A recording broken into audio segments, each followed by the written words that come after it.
And for a better information, I'm joined live by Mr. Hassan Saleh AYOUB, Assistant Professor of Comparative Politics and International Politics from Illinois, United States. So, Mr. Hassan, thank you so much for being with us.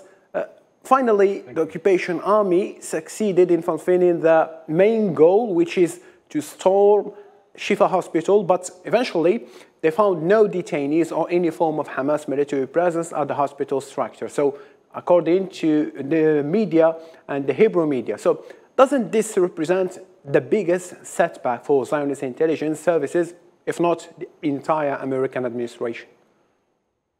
I don't look at the whole saga about the Shifa Hospital in terms of intelligence failure. Actually, it is intelligence failure, but there is something beyond that.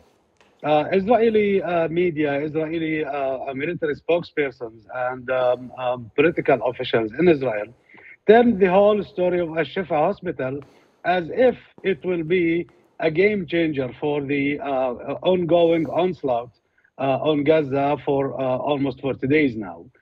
And the target here is not being Shifa Hospital as such, even though it was stormed as you know. But before Shifa Hospital, the last 2 weeks witnessed the major campaign, the major military campaign, the major genocide against Palestinians in Gaza turned into an open war in the broad daylight against hospitals. Almost 25 hospitals and medical centers were bombarded by Israeli troops in the last 2 or 3 weeks, including Al-Rantisi Hospital, Al-Quds Hospital, under the pretext that Hamas is taking hospitals as military headquarters, which turned to be a complete charade when the military spokesperson of the State of Israel presented the day before yesterday what he called an evidence. That was completely ridiculous, and Israel dragged the government of the United States to present the make claim that Hamas is using Shifa Hospital as a headquarter, which means that the United States is not only complicit in this genocide and this war crime, but it's participating and whitewashing a major war crime that did not left any place that is the sanctuary of a hospital or a mosque or a school, and you just name it.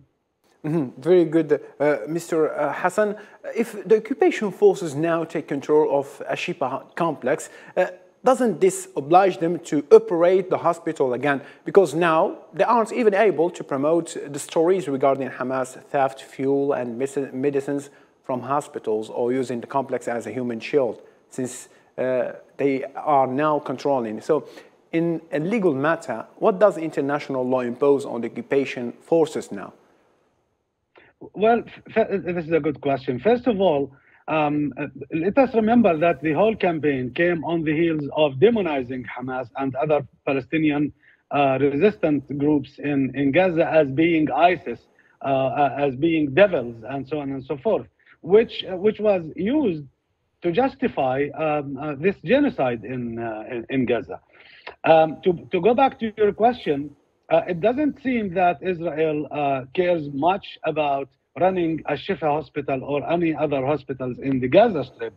Actually, what they are after is destroying all aspects of life in Gaza, particularly in the northern of Gaza, to turn it into some kind of uninhabitable zone or no-man zone. What Israel is seeking is not to taking care of hospitals or to run hospitals as civil facilities.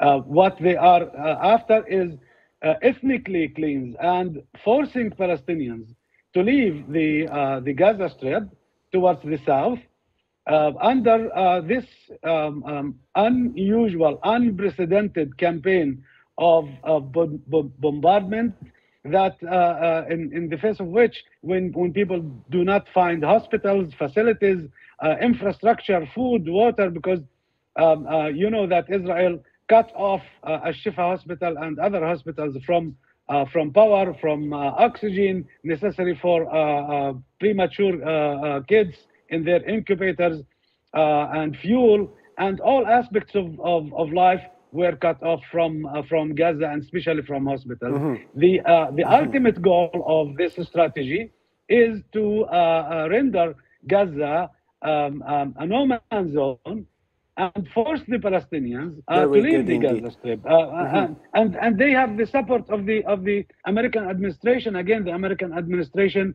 backtracked on the goal of ethnically cleanse Gaza. But what they are saying now, that we are against enforced ethnic cleansing, which means that you can put people in such a situation. Thank you, Mr. Hassan. Where they can't stay in Gaza anymore.